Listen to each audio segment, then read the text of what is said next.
सबसे पहले हम उन 8 समुद्री तटों के बारे में बात करेंगे जिन्हें हाल ही में ब्लू फ्लैग सर्टिफिकेट मिला है। डेनमार्क स्थित फाउंडेशन फॉर इन्वायरमेंट एजुकेशन ने 4 वर्गों के तहत 33 पैमानों के आधार पर यह सर्टिफिकेट प्रदान किया है। इस सर्टिफिकेट को प्राप्त करने के लिए एलिजिबल कौन है? कोई बीच हो सकता है, कोई मरीन हो सकता है, या फिर सस्टेनेबल बोटिंग टूरिज्म ऑपरेटर इसे हासिल कर सकता है। ब्लू फ्लैग सर्टिफिकेट एक इको टूरिज्म मॉडल है और इसका लक्ष्य है तट पर जाने वालों को साफ स्वच्छ नहाने का पानी, स्वस्थ वातावरण देना एवं इलाके का सतत विकास करना है। फाउंडेशन फॉर इन्वायरमेंट एजुकेशन की स्थापना 1985 में हुई थी। इसको थोड़ा सा आप याद रखिएगा। ये जो 8 समुद्री तट है इनकी इमेज भी आप यहाँ पर देख सकते हैं। सबसे पहले है यहाँ पर घोघला बीच जो कि दीव में है। इसके बाद कसारकोड बीच कर्नाटक में है, कर्नाटक का एक और है। पदुबिद्री बीच, पुरी बीच जो कि उड़ीसा में है। राधानगर बीच अंडमान निकोबार आइलैंड पर है। और रूसीकोंडा बीच जो कि आंध्र प्रदेश में है। शिवराजपुर बीच जो कि गुजरात में है। कपाड़ बीच जो कि केरला में है।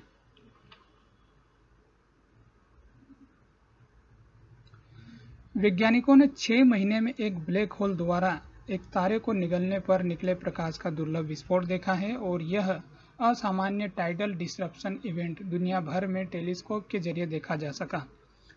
यह ऊर्जा की चमकदार लपट के तौर पर दिखा जो कि केवल 21.5 करोड़ प्रकाश वर्ष की दूरी के साथ सबसे नज़दीक था। ब्लैक होल के बारे में अगर हम विचार करें तो इसका विचार सबसे पहले जॉन माइकल ने 1783 में रखा था। ये कैम्ब्रिज विश्वविद्यालय के प्रोफेसर थे और इसके बाद 1796 में फ्रांस के एक वैज्ञानिक पियरे सिमोन ने अपनी एक पुस्तक द सिस्टम ऑफ वर्ल्ड में ब्लैक होल के बारे में विस्तार से जिक्र किया था। ब्लैक होल का संपूर्ण द्रव्यमान छोटे से बिंदु में केंद्रित रहता है और इस बिंदु को सेंट्रल सिंगुलैरिटी पॉइंट कहा जाता है।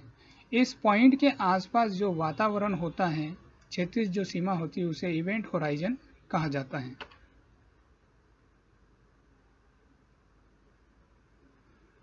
संयुक्त राष्ट्र संघ ने यह दावा किया है कि पिछले 20 वर्षों में जलवायु परिवर्तन ने प्राकृतिक आपदाओं को 2 गुना कर दिया है। सन 2000 से लेकर 2019 के बीच विश्व भर में 7,348 प्राकृतिक आपदाएं दर्ज की गई और 4.2 अरब लोग प्रभावित हुए। इस रिपोर्ट में कोरोना वायरस जैसी महामारी के संबंध में कोई जिक्र नहीं है। जलवायु परिवर्तन का ऐतिहासिक काल अगर हम देखें तो द्वितीय विश्व युद्ध के बाद जलवायु परिवर्तन को लेकर वैश्विक स्तर पर चर्चाएं होने लगी और इस संबंध में 1972 में स्वीडन की राजधानी स्टॉकहोम में इसका पहला सम्मेलन आयोजित हुआ।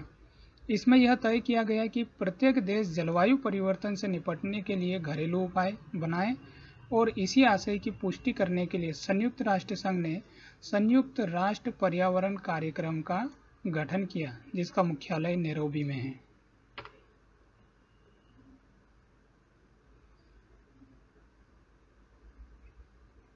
कोविड-19 का इलाज ढूंढने के लिए सुपर कंप्यूटर की मदद ले रहे हैं अमेरिकी शोधकर्ता।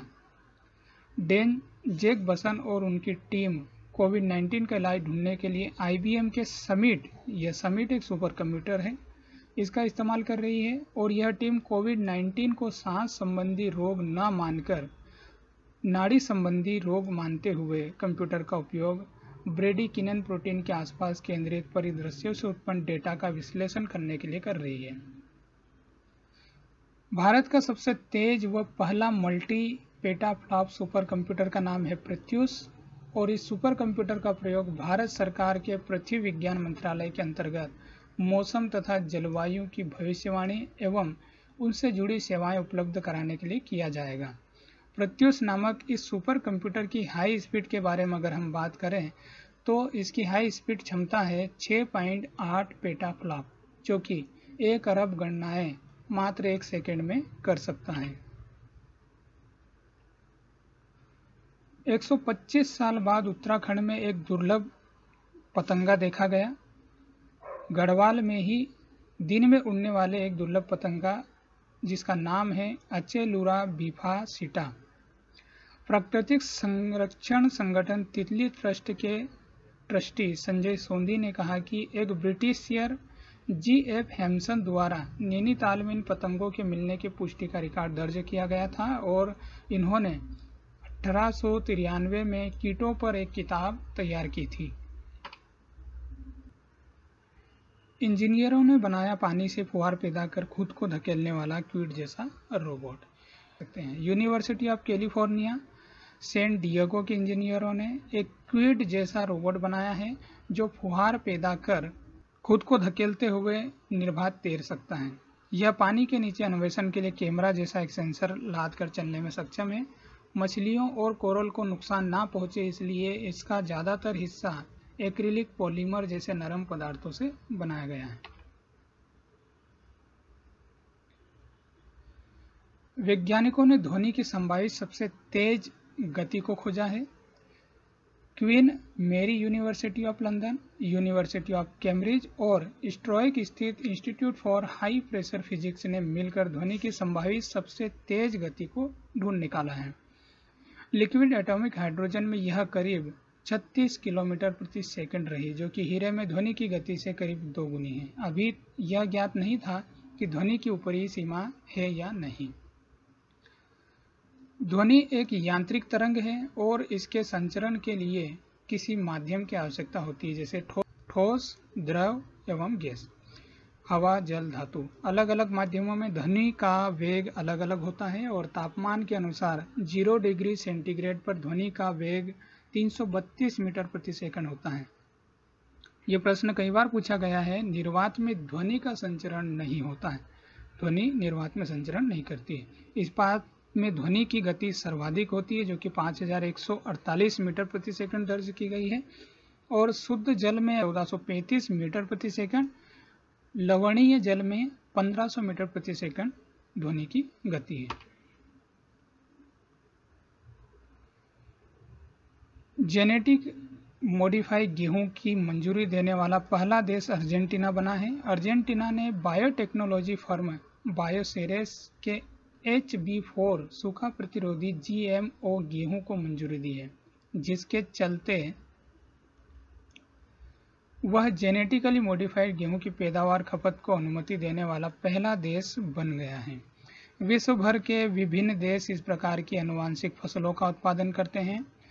इसके ऐतिहासिक दृष्टि पर अगर हम देखें तो 1990 में इस प्रकार की पहली फसल जो कि टमाटर की तैयार की गई थी। कैलिफोर्निया की कंपनी केलगेन ने टमाटर के पकने का जेनेटिकली मॉडिफाइड गेहूं की मंजूरी देने वाला पहला देश अर्जेंटीना बना है। अर्जेंटीना ने बायोटेक्नोलॉजी फर्म बायोसेरेस के HB4 सूखा प्रतिरोधी GMO गेहूं को मंजूरी दी है, जिसके चलते वह जेनेटिकली मॉडिफाइड गेहूं की पैदावार व खपत को अनुमति देने वाला पहला देश बन गया है। विश्व भर में विभिन्न प्रकार की फसलें जो कि आनुवांशिक तर्ज पर पैदा की जाती है। आनुवांशिक फसलों के संबंध में 1990 में सर्वप्रथम प्रयोग किया गया था और इससे टमाटर की फसल तैयार की गई थी। कैलिफोर्निया की कंपनी केलगेन ने टमाटर के पकने का गुण खोजा और उसे गुणसूत्र में परिवर्तित किया। 12 साल की उम्र में न्यूक्लियर फ्यूजन हासिल करने वाला सबसे युवा शख्स बना है। टेनेसी के जैक्सन ओसवाल्ड जो कि 12 साल का है, उसने न्यूक्लियर फ्यूजन हासिल किया है। इससे पहले यह रिकॉर्ड टेलर विंसल का था, जो कि जिन्होंने 2008 में न्यूक्लियर फ्यूजन हासिल किया था। उस समय इनकी उम्र 14 साल थी।